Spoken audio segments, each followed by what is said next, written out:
Tikina atu rā te pūtaki o na korero, I runga I te ranga Māori e, ki nākau te kaha, kia mau ki te honanga tangata, ka whakamaua kia tīna, hui e, tāki e. Kia ora koutou, ko Joe Whalo tōku ingoa. I'm the DCE here at Manatū Tonga, looking after Te Tūhono, which is our investment and outcomes team. I'm here to talk to you about Te Tahua Whakamarohi I te Rāngai Ahurea, the Cultural Sector Regeneration Fund. Toi tipu, toi awe awe. Grow the world of arts so we may be inspired by the world of arts. Just a little bit of housekeeping before we get into the content. Firstly, you can see that we're recording this session and that we've got NZSL interpreter. Bridie, welcome and thank you. You do have a little bar in between the two screens you can see with our heads on it and the main presentation, which you can move left or right to make either our heads bigger or the slides bigger. So do use that if you want to.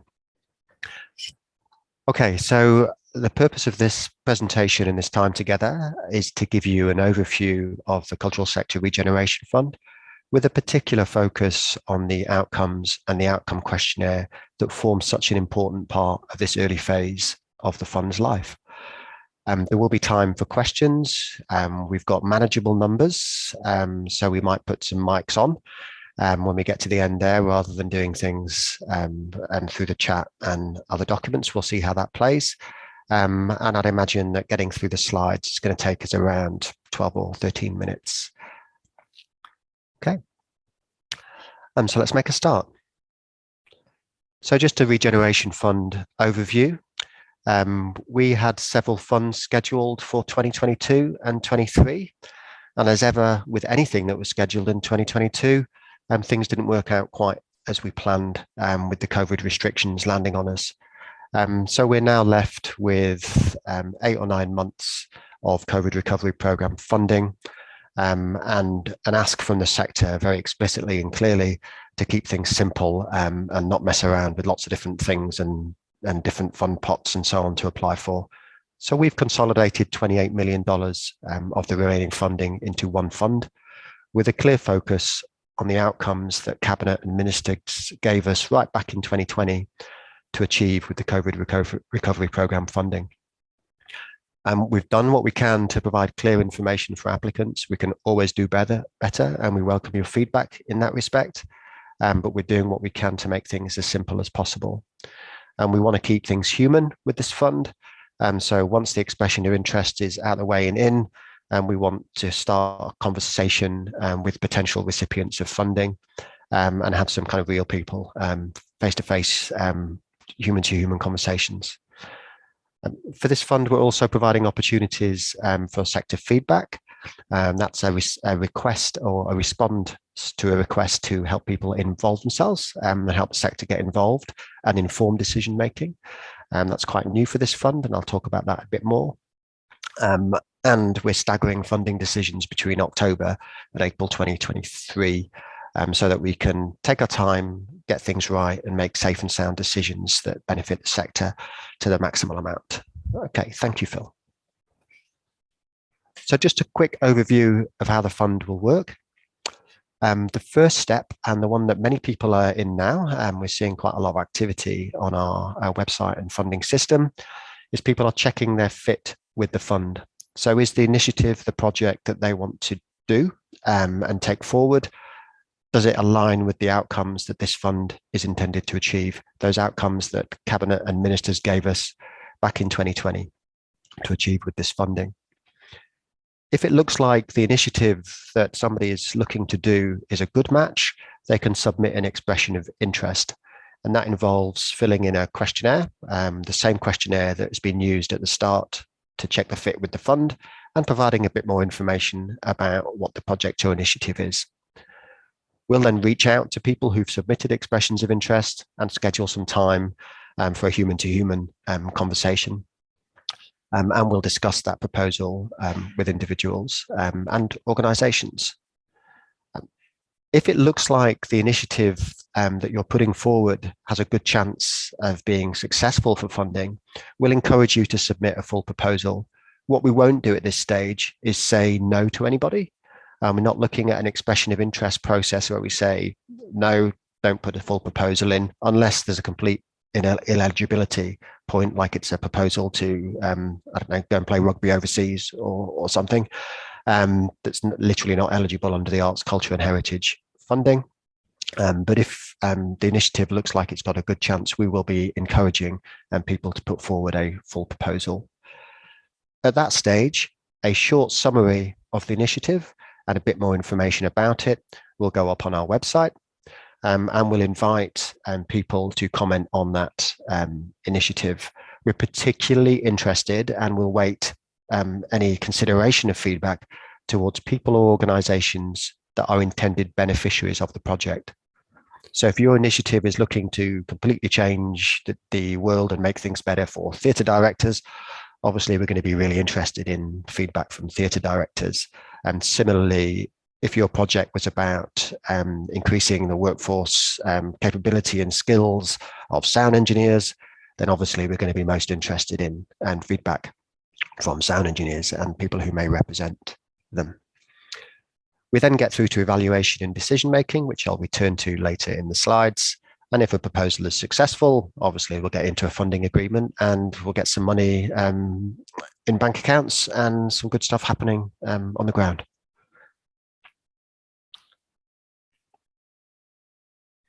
So I'm going to spend the next 7 or 8 minutes talking about the outcomes. And these are the 5 outcomes that I'll be going through. And these are, with a few tweaks to reflect 2022, the same outcomes that we were given to achieve through the COVID recovery program. And what we're basically doing with this whole fund is saying, these are the outcomes that we were asked to achieve. If you've got initiatives that match these outcomes, then let's have a conversation and see if there's something that we can do together. And we'll contribute some money and you'll contribute some talent, time, ideas, innovation, initiatives, and so on. And it'll be the combination of those things that will make something good happen. Okay, thanks, Bill. So the first outcome is improved sustainability and resilience of the arts, culture and heritage sectors. And this outcome breaks down into 3 questions in the outcome questionnaire. One is about reach, one is about sustainability and capability, and the other is about the level of support. And let's just discuss that in a bit more detail here. When we say reach, we mean how broad does the initiative reach? So if this is an initiative that's intended to benefit every museum in the country, then that's a broad reach across museums within a given sector. If the initiative was designed to support all of the art galleries in a given town, then that's a narrower reach. It's within a geographical area for a particular subsector, if you like, of galleries. And the outcomes questionnaire includes some guidance on that. So that first question is just about how widely something reaches out across the arts, culture and heritage sectors and across the country. The second question looks at the depth that the impact that the initiative will have in terms of sustainability and capability. So what will change for those people and organizations within the reach of the initiative? So if the initiative, for example, trained every manager of a museum or an art gallery or a theatre over many weeks to create business plans or whatever, then there might be a reasonable depth to that. The sustainability piece is really about the time frame. So kind of how long does that initiative benefit the people and organizations that have been recipients of that initiative? So that sustainability and capability is about how long does something last for, how long will it have benefit for, and the capability is how big the shift will be. The third question is around the level of support. So that's really about saying, I've got this initiative in play. It is the results of a deep collaboration across many months with all of the managers of museums or every rock musician in the country or whatever. You're really looking at the level of support, and that's described again in the questionnaire. So you've got 3 things within this outcome area that are being looked at in the questionnaire: how broad the reach is, how deep the impact is over time, and what level of support the initiative has, particularly from people that are intended to benefit. Okay, thank you, Phil. Second outcome is improved safeguarding of Mātauranga Māori and the support of Toi Māori. And again, there's 3 questions in here. I'm not going to go into these in as much detail. There's an information session for this outcome tomorrow at 1 p.m. And if you have a particular interest in this space, please do have a look at that. And if you can, register on our website and attend. The first question within this outcome area is who is leading. Clearly, if an initiative is fundamentally about safeguarding Mātauranga Māori or developing Toi Māori infrastructure, then it's really important that that initiative is led in the right way and by the right people with the kind of permission and authority to do that. So that question is really looking at, is this led by, with and for Māori, or is it a Māori advised project or initiative? And they're kind of the 2 ends of the scale on that question. The second question looks at the vulnerability of the Mātauranga Māori. So kind of how vulnerable is that Mātauranga? How much protection and support does it need to be sustained over time? And the third question looks more at the infrastructure space. So is this an investment in some infrastructure that will allow Toi Māori to flourish in a given form over the years to come? And again, that's scaled accordingly. Thanks, Phil. Access and participation is massively important for this fund. We're really interested in initiatives that address barriers to access and participation and allow more people to engage in New Zealand arts, culture and heritage, and that we grow audiences so more people get to benefit from the amazing things that many of you will be doing every day. And there's 4 questions in here that split into the participation and the access space. We wrestled a lot with this, with these questions, and so it's important that we just define some terms. So in terms of the access space, when we're talking about access here, we're talking about people being able to experience and enjoy arts, culture and heritage, whether that's being able to attend a performance they wouldn't have otherwise been able to do, or enjoy a show or something in the comfort of their own home that's been brought to them to help them to access and benefit from a performance or a piece of art. So access is more tuned on the audience side, the kind of recipient or viewer or the individual enjoying a creation of some sort. Whereas participation is the active engagement and involvement within. And we know that they're not black and white terms, and that there's a spectrum between. But what we wanted to do is make sure the questionnaire and the outcome reflected both. So the 4 questions in this space are: how many people will be supported to participate in arts, culture and heritage? So if you're supporting 50 or 60 school-aged children to rehearse and take part in a performance, that's the kind of participation space. We ask how significant will the impact be on participation. Obviously, there's a large difference between someone being standing up and getting involved in a karaoke performance on a Friday night office party, and someone taking part in a theatre production where they rehearse with a group of people and build social cohesion and well-being over a long period ahead of a performance. So that significance of impact really looks at the depth of the impact of participation. And the access questions are framed in the same way. How many people will be able to access arts, culture and heritage? What's the kind of volume test there? How many people? And how significant will the impact be? Again, spending 5 days at a major festival enjoying an art form that is kind of special to you may have a much deeper impact than passing a busker in the street who's playing one of your favorite songs. So there's a that impact and volume and piece again reflected in these questions. Thanks, Phil. Now we get on to well-being, which is has 2 simple questions with quite a bit of depth beneath them. So we want to support initiatives that use arts, culture and heritage to provide well-being outcomes and to improve the well-being of all New Zealanders. and strengthen the arts, culture and heritage sector's ability to deliver wellbeing initiatives in the future. And to be frank, we think the role of arts, culture and heritage in improving wellbeing is underplayed. So we're really looking for initiatives that demonstrate just how special and well-equipped and kind of perfectly formed arts and culture and heritage are to increase people's well-being. Two simple questions. How many people will experience an improvement in well-being because of the initiative, and what will the depth of that well-being improvement be? And again, it's a bit like the access and participation question where we looked at barriers to access and participation.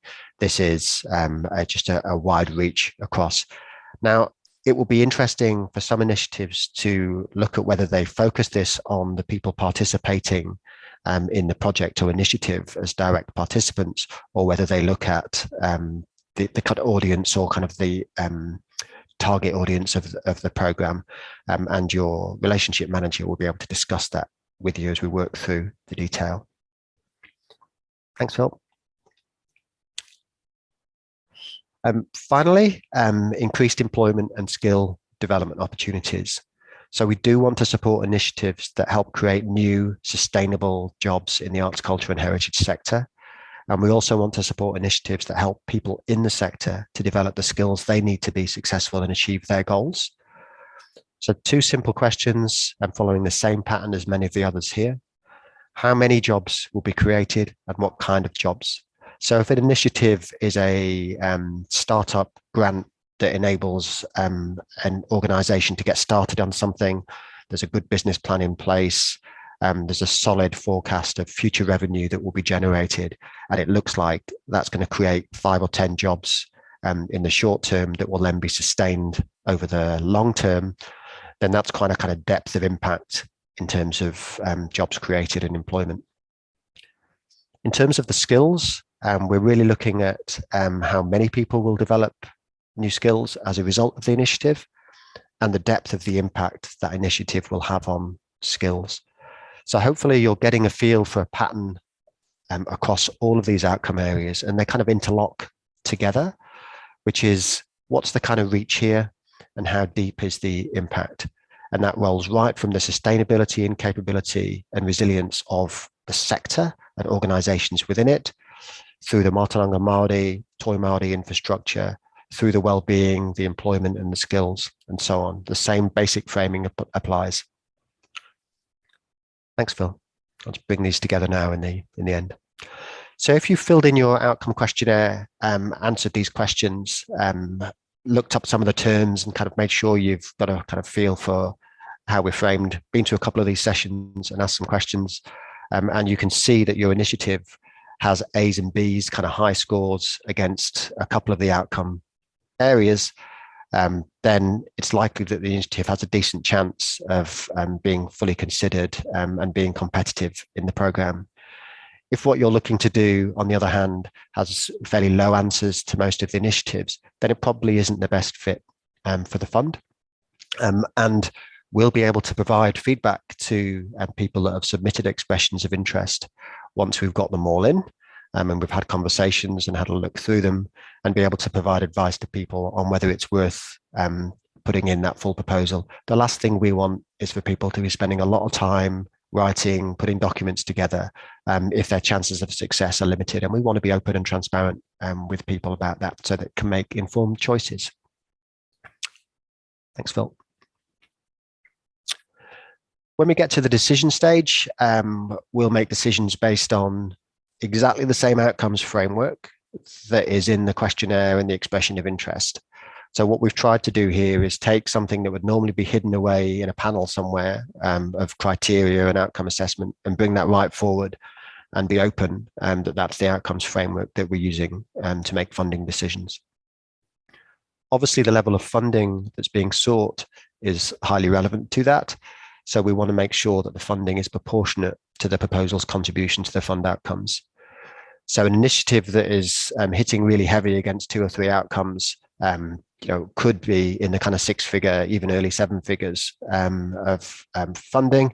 But obviously, an initiative that delivers the same outcomes for half the funding sought would be more successful than the former. The strength of the plan for delivery is important to us because we're looking at creating lasting impact.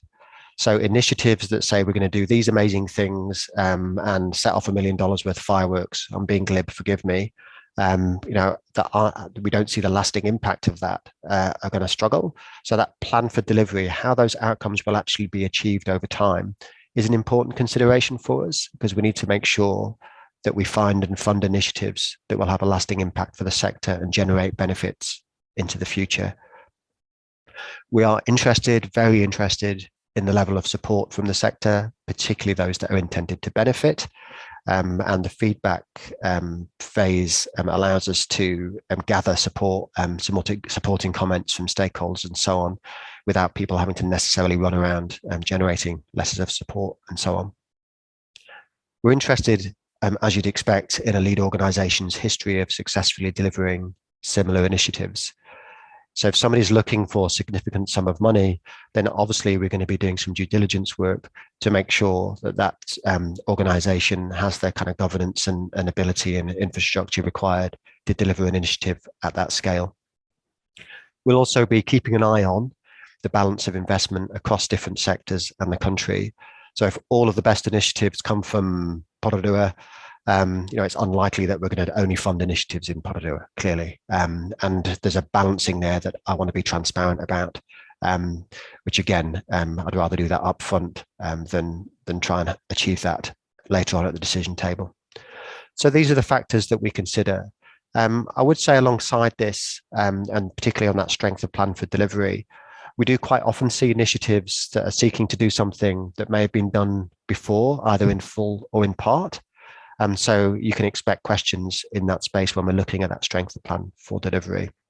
And if you're looking at delivering a platform or producing a platform that allows people to, post videos online of performances, we might reasonably ask whether there aren't existing tools that could do that, and why we'd invest in something new specifically in that space. Okay, thanks, Phil. So the easy bit now, the dates. We opened yesterday. We had our first expression of interest, I think, at about 4:30. So 2.5 hours, which gave us some comfort that the system was working. And we did test it. And we've got 2 windows to submit full proposals, 8th of August to the 18th of October, and the 1st to the 24th of February. And we'll be doing 4 decision rounds between October and April. And expect to be making the last of the funding allocations well before the end of June 23. So that'll be funding will be broadly spread across those 4 funding decision rounds, although what we're interested in is making the right decisions and the right investments and funding the things that are clearly going to make an impact for you and your colleagues, stakeholders and other organisations across the arts, culture and heritage sectors. Okay, I think that brings us to the end of the main content of the presentation. You can get some more info on the web. There's a lot of information there. We're going to get more detailed and small Q&A sessions running over the next couple of weeks, with breakout rooms where we'll put some people into some small groups and people can ask the questions they might not feel comfortable asking in a wider setting. And our friendly team at support.culture are always available to answer questions, and we'll keep updating our frequently asked questions and other materials as we get new queries and people come at things from different angles that we need to respond to.